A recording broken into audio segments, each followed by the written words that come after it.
Messaging billing is one of the most important GCP fundamental concept which you need to know for associate level certification.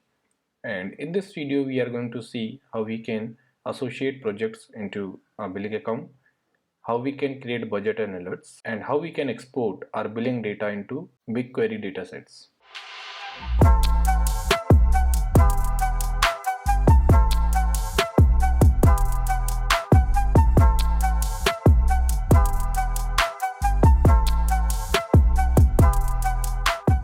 So hi everyone, my name is Ajay and in this channel we share short tutorials video and walkthrough for software developers. If you are a beginner or having a multi-years of experience, this channel will have something for you. So if you are new here, consider subscribing. Now let's get started with our today's topic.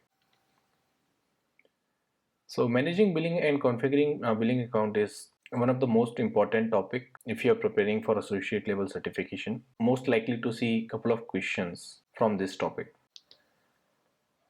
So billing account activities include linking projects to a billing account and setting up budget and alerts and setting up billing export to estimate daily and monthly charges. So these are the activities which we are going to discuss in today's video. And labels. Labels are very important concept in Google Cloud Platform because it helps us to organize our GCP resources. So whatever the service you are going to use, you can define a labels for each services, and we can define a labels using key value pairs, and you can attach these labels to any of the resources, right? And it is very easy to filter out those resources based on the labels, and these labels come very handy when you're trying to track your cost. Now let's talk about the resources. So when we create a new account, we have to provide our payment details. So it creates a payment profile for our account, right? So that is a Google level resources, and the cloud level resources includes the billing account and the project, right? And we can associate one or more projects into a billing account, and billing account is associated with the payment profile. Now let's talk about setting up budgets and alerts. We can set up a budgets, and that enables us to track our actual spend on Google Cloud Platform. And we can also set some threshold to trigger some notifications, right? And notifications are generally sent out via mail, or you can also use a pub-sub topic to automate your notifications, right? So there are three types of notification we can generate.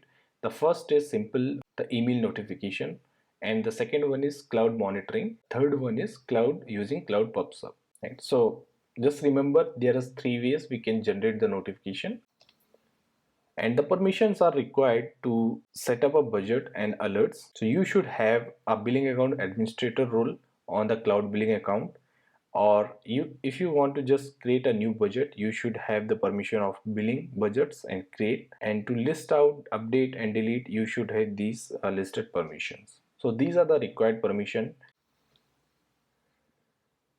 Okay, now let's talk about how we can set up a cloud billing data export to a BigQuery. So to export cloud billing data to BigQuery, you need to take the following steps. So now let's discuss what are the steps are required to export our billing data into a BigQuery datasets, right? So first we need to create a project. So if you have already created the projects, this step is not required, but it is a good practice when you create a new project, you should enable the exporting billing data, right? And the second step would be the configuring the permissions, and we are going to see what are the permissions are required to exporting the data. And the next step is enable the BigQuery data transfer API services, and we have already talked about the API services in our last video.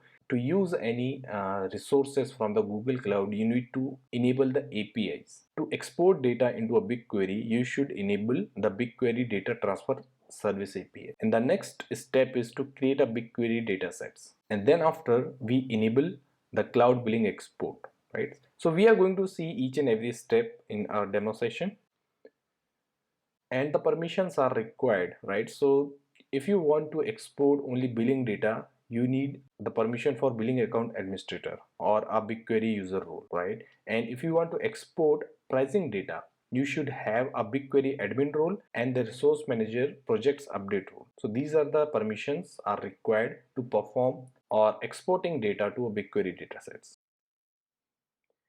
Okay, so now let's see a demo.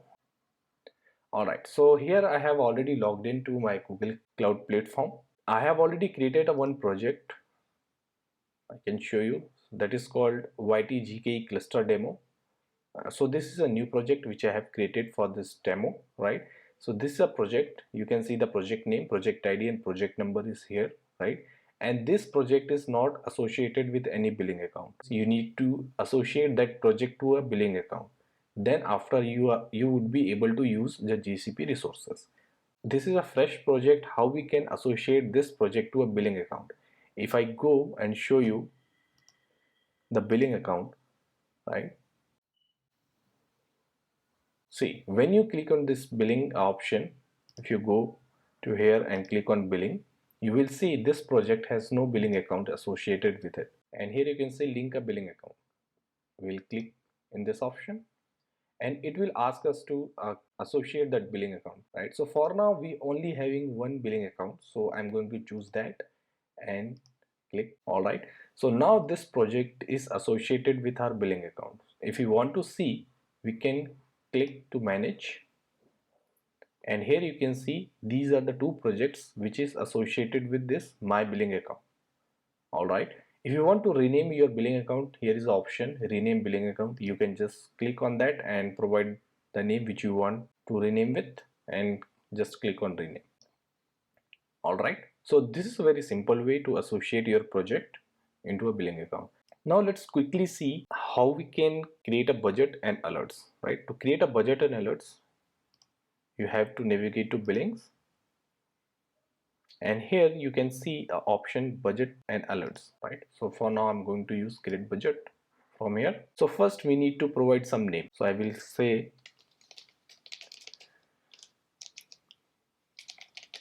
custom alerts. That is the name which I want to give, and here you can see the projects, right? So for now I am only having two projects, so I can either select all the projects, or if I want to create a budget and alerts for a specific project, I can also choose that, right? So for this example I'm going to select all the projects, and here if you want to create the budget alerts for specific Google Cloud services, so here are all the services are listed. If you want to track or create a budget for specific services, you can also choose from here. So here you can see all the services. All right, now let's see, this is optional. If you want to provide the labels, you are free to do that. For now I'm just going to uncheck these checkboxes because I just wanted to see how much we are spending. We don't want to deduct our discount from that amount. All right, now let's click on next. So here we specify the budget, right? So suppose if you have a budget for say 1000, the budget type, so there is two options are available, specified amount or you can use the last month spent, right? So this option is useful when you want to set up a budget as per your last month spent. But for now I'm just going to select specified options and I have provided my amount. So this is a budget which I'm expecting to spend on Google Cloud Platform. Now let's click next, and here we define some actions. So you can define a threshold, right? So the default threshold are set 50%, 90% and 100%. And if you want to get the notification when you are actually billed for 500 rupees, so there are two options on trigger. First is actual and forecast. So the actual we use when we actually exceed that particular threshold amount. At that time we are likely to get the notification based on our manage notification settings. All right, and if you want to add some custom threshold, you can also do that by clicking add threshold.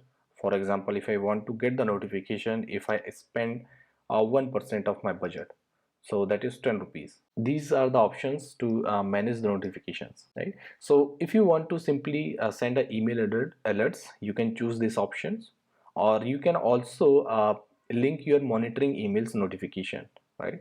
For that you can use this option. Or if you want to control the notification programmatically, you can use a cloud pub/sub topic. So for this example I'm simply going to select I just wanted to receive that email notification. Now let's click on finish. So it will go and create a budget for us, and here you can see some summary of it, right? So we have set the threshold for 1%, 50%, 90% and 100%, and here you can actually see the spend of a budget amount, right? So we have set for 1000 and we have already spent 223 rupees. So this is how you can create a budgets, and once that amount is reached, you will get some email notification. Or if you just want to simply delete that budget, you can select the budget and click on that delete option. So that is how you can delete this budget. Now let's talk about how we can export our billing data or pricing data into a BigQuery datasets. If you go to billing option, and here you can see billing export, right? So just click on that option, right? So for one of my project, I have already enabled the billing for my billing data and pricing data. So here you can see these options.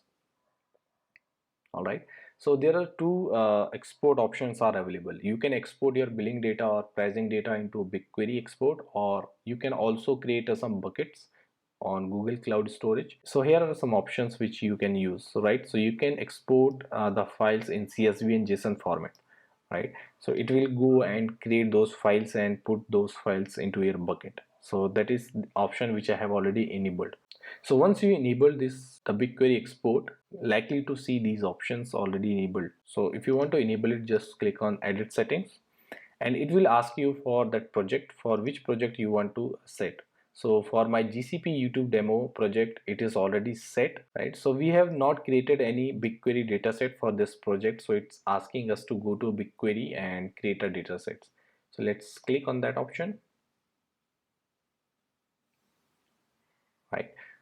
So here you can see for this project, I have already created the dataset that is called GCP YouTube demo. And this is my dataset. And for this project, I have not created any dataset yet, right? So I'm going to select that project and create dataset. And this, I will provide the name of the dataset. I will say GKE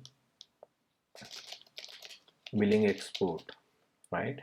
And here you can select the default data location where this data should store. For me, I just choose a default. It will choose the best available option for me. And this is very important to select the default table expiry. Remember, if you are creating a data set for your exporting billing account, you should choose this never option. Or if you choose a number of days and provide the number of days, for example, if I'm providing 10, so after 10 days my dataset will automatically get deleted. I mean the dataset tables. So for me, I just want to say never delete any tables from my dataset. And here is the encryption method. So you can use a Google managed key, or you can also provide your own key, right? So for me, I'm just going with a Google managed key.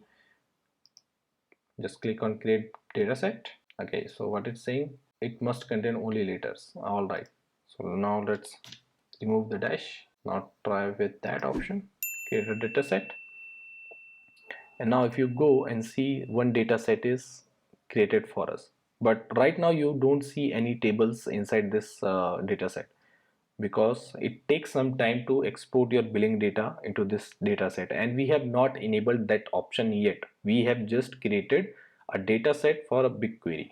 All right, now let's quickly go to a billing, select billing export, enable exporting a billing data, click on edit settings, and now here you choose your project, and based on that project it will populate other data sets, right? So right now we have only one data set which we have just created called a GKE billing export, which I want to use. Click on save.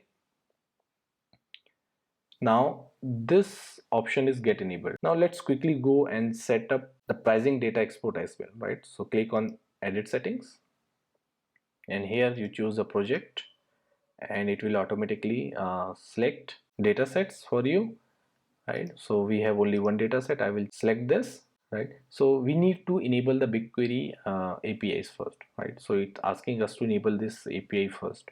So just click on that option. So here we are just going to enable the BigQuery data transfer API. Okay, seems like it's getting enabled, and now it's enabled. Let's go to our billing,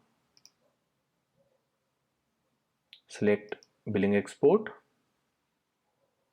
edit settings, and here you should see, select the projects and select the datasets. click on save. All right, so for now you have enabled the APIs and you have set the export setting for your billing data and pricing data. So once it gets enabled, you should see these screens, right? So we have enabled our billing data, which should be exported to this particular data sets, and for pricing data it will also use the same data set which we have created, and the project name is YTGKE cluster demo. Quickly show you how these tables will look if you go to big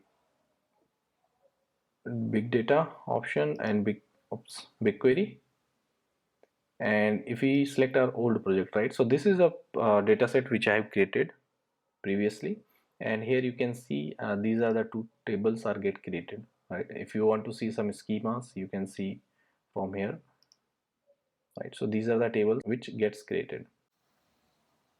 All right, so we have seen how we can link projects to a billing account. We have already set up budget and alerts for our project, and how we can enable the billing export, right?